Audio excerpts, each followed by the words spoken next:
La primera pregunta es obvia cuando tú dices que trabajas en casa. Lo primero que te dicen es, ¿trabajas en pijama?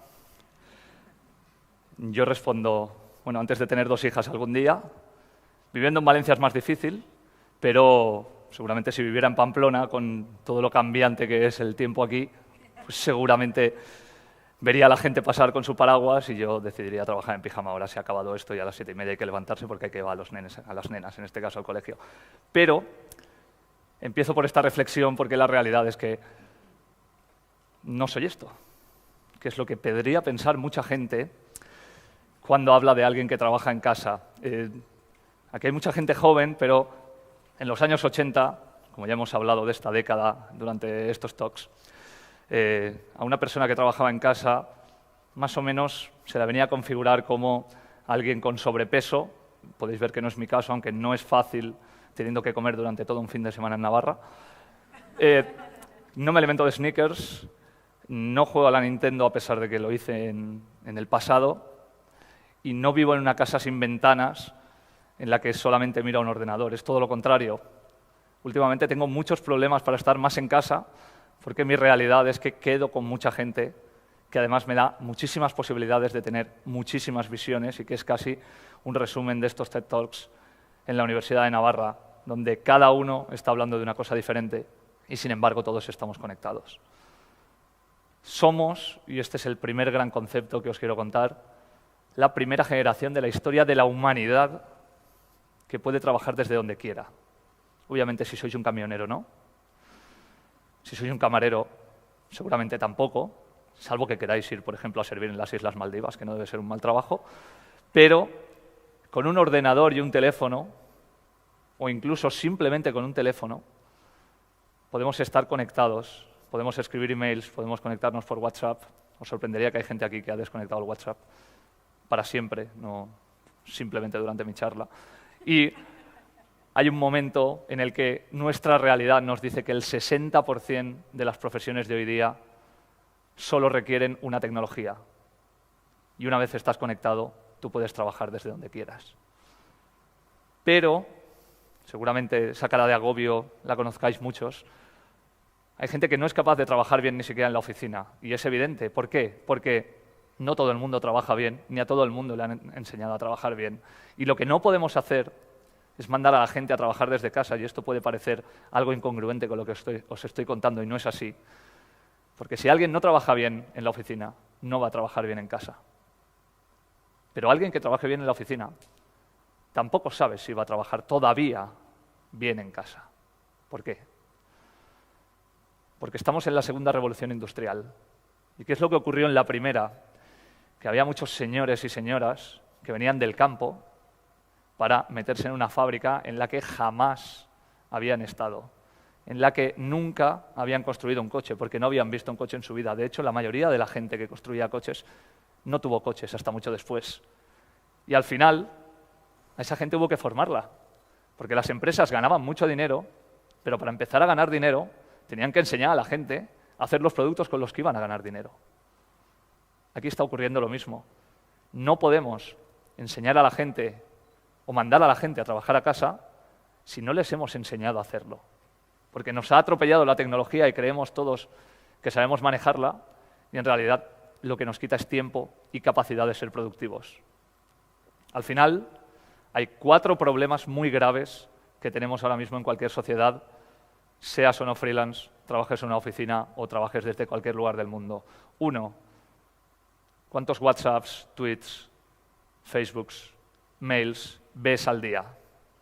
Yo propongo una cosa que es que contabilicéis el tiempo que pasáis en cada uno y lo veáis a lo largo de una jornada y os deis cuenta de cuánto tiempo estáis pasando simplemente con las notificaciones que os llegan. Hice una cosa una vez, un experimento con un amigo, que puede parecer revolucionario, que es durante las 2 horas en las que quedé a comer con él, no cogí el teléfono. Hay gente que se escandalizó, ¿no?, cuando se lo conté. Bueno, pues simplemente quería ver cuánto tiempo iba a tardar, porque como comprenderéis el teléfono no dejó de sonar, cuánto tiempo iba a tardar después de la comida en contestar a lo realmente importante. Y lo cronometré. Es verdad que tenía muchos tweets, muchos Facebooks, muchos emails y muchos WhatsApps. Pero la realidad es que a la mayoría de ellos no tenía por qué contestarles en ese momento. Y es más, si no les contestas en ese momento, la gente tampoco se va a poner pesada. Algunas sí, todos conocemos a alguien, pero en general no. Me costó 7 minutos. Y pensé cuánto me hubiera costado en esa comida de 2 horas contestarlo a todo a causa de todas las interrupciones. Y llegué a calcular unos 28 aproximadamente. Es decir, que yo tuve 2 horas de conversación con mi amigo en contra de 1 hora y 32 minutos que hubiera tenido, donde además nos hubiéramos interrumpido constantemente. Hay un segundo problema. A todo el mundo nos dicen que trabajemos por horas y nos hacen los contratos así. Pero, sin embargo, lo que quieren es que cumplamos unos objetivos. Y nadie nos está enseñando a trabajar por objetivos. ¿Qué es lo que ocurre en este momento? Que si alguien se va a las 2 de la tarde porque ha acabado lo que su jefe le ha dicho que haga hoy, le miran mal. En España, en Latinoamérica, en Estados Unidos y en todas partes del mundo. Hay una tercera necesidad que viene de mi generación y de una generación anterior y que ojalá no le ocurra a las generaciones siguientes que estoy viendo en la sala, que es que a nosotros nos han educado para sentirnos culpables. A nosotros nos dijeron que quien más estudia es quien antes llega, que quien más horas trabaja es quien más dinero gana y quien más feliz es. Y sin embargo, eso no está ocurriendo, como han explicado aquí algunos de los speakers. ¿Qué pasa? Que cuando algo te viene educacional y emocionalmente desde la infancia, nunca se va. Yo he estado con mi hija en el parque y he tenido un email y he sentido la necesidad de contestarlo. Y estaba con ella, pero he sentido la necesidad de contestarlo. ¿Por qué? Porque a mí nunca se me va a ir la culpabilidad que me impregnaron en una educación que no solo era de los padres, sino de la sociedad en general. Tenemos la oportunidad de que esa culpabilidad desaparezca. Y hay una cuarta importante, para mí fundamental, razón, que es ¿cuánto tiempo vamos a pasar con nuestros hijos? ¿Cuántos de vosotros no habéis visto a vuestros padres aparecer en casa porque os decían que tenían que trabajar de 9 a 9 o de 8 a 10 para sacaros adelante? Yo os pongo un ejemplo de cómo lo que antes costaba 1 hora, ahora cuesta 1 segundo. Y os lanzo la pregunta de ¿por qué los 59 minutos, 59 segundos restantes no los podemos utilizar para hacer otra cosa que no sea seguir trabajando? Cuando yo empecé en el periodismo hace 20 años, gracias por decirme todos que parezco más joven, tenía que mandar una nota de prensa por fax. Hay gente aquí que no sabe lo que es el fax. Bueno, pues cada fax suponía un envío de 2 minutos. A 30 medios de comunicación, sumados eran 60 minutos. Hoy, eso mismo lo hago en 1 segundo a 300 medios de comunicación a través de un email. Soy igual de bueno o de malo haciendo mi trabajo, pero tengo 59 minutos que aprovechar. Elegid con qué queréis aprovecharlos. Y sobre todo a los directivos, que entiendo que no quieren implementar el teletrabajo de inicio, porque ni ellos mismos algunas veces creen en él, les digo, hacedlo en las oficinas, coged los fundamentos y llevadlos a los trabajos en los que estáis. Que si un señor ha hecho lo que le has dicho, se pueda marchar porque quiera estar con sus hijos. O que si alguien decide ese día no venir a la oficina, porque muchos directivos viajan 100 días al año y nadie les dice que en esos 100 días no están trabajando para su oficina, aunque no estén físicamente allí, no hay ningún problema. Tienes que saber marcar qué es lo que quieres de tu gente. Y a partir de ahí, seguramente ellos te respondan. ¿Por qué? Porque el problema es de los trabajadores a los que no se ha formado, pero el gran problema es que las personas que están por encima de ellos son los que tienen que comunicarse y tienen que explicarles y decirles yo quiero esto de ti dentro de 1 mes, yo quiero esto de ti dentro de 6 meses y yo quiero esto de ti dentro de 1 año. ¿Por qué? Por una sencilla razón, porque quien tiene en la cabeza el plan a corto, a medio y a largo plazo es el directivo, no el trabajador. Y no puede ser que una persona llegue cada día y encienda el ordenador a ver qué pasa y que nadie le esté diciendo esto es lo que quiero de ti porque así vamos a ser mejores, así podrás tener incluso algo más de sueldo, así podrás salir antes del trabajo, así podremos ser una empresa en la que todo el mundo esté contento. Voy a hacer transmedia, que es un concepto que os recomiendo que empecéis a interiorizar, y dentro de una charla TED voy a recomendar otra charla TED.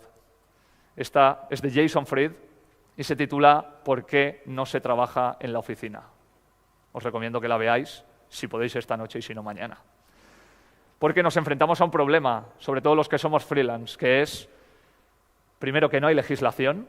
Nadie sabe si yo me lesiono en mi casa, si eso me lo cubre mi seguro o el de la empresa, porque tampoco los contratos entre freelance y empresas están todavía delimitados del todo. Nos enfrentamos a un segundo problema, que es que ningún político ha sido freelance y eso, obviamente, les impide legislar como tales.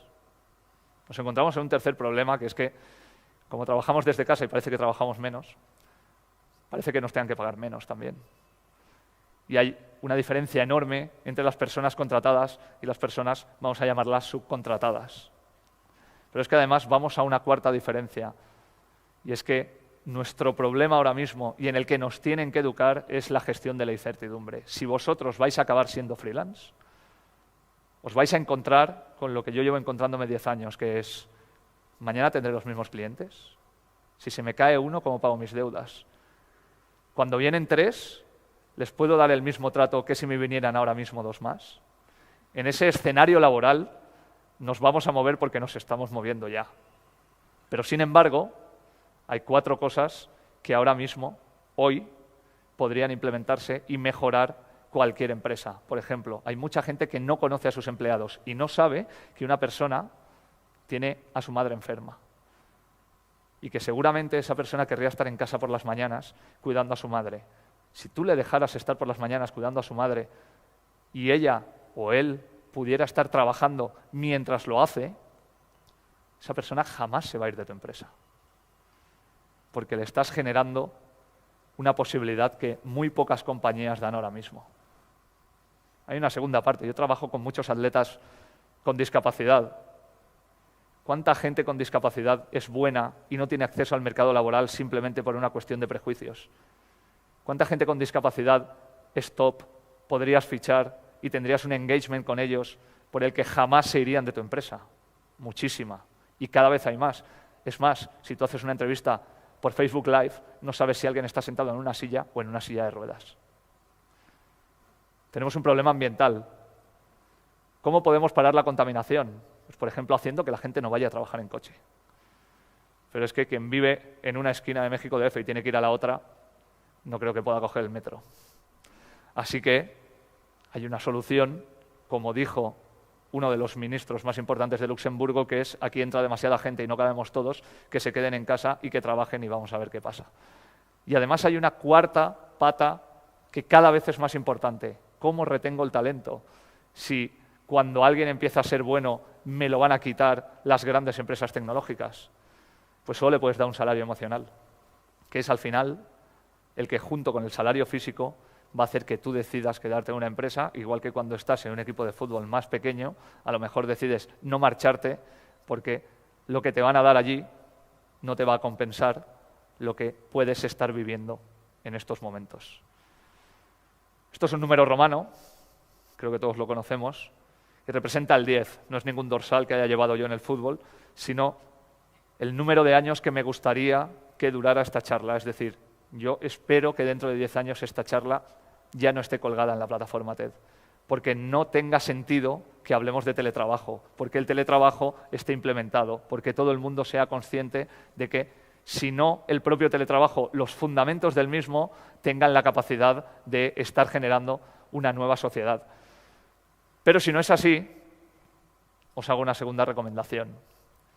Carlo Honoré tiene una charla TED en la que elogia la lentitud y en la que dice que un día se encontró leyéndole un cuento a su hijo y lo único que le pasaba por la mente es que quería acabar y que se durmiera rápido porque quería tener tiempo para sí mismo. Y ahí es donde dio el clic y dijo: no puede ser que yo esté deseando irme al sofá cuando estoy con mi hijo.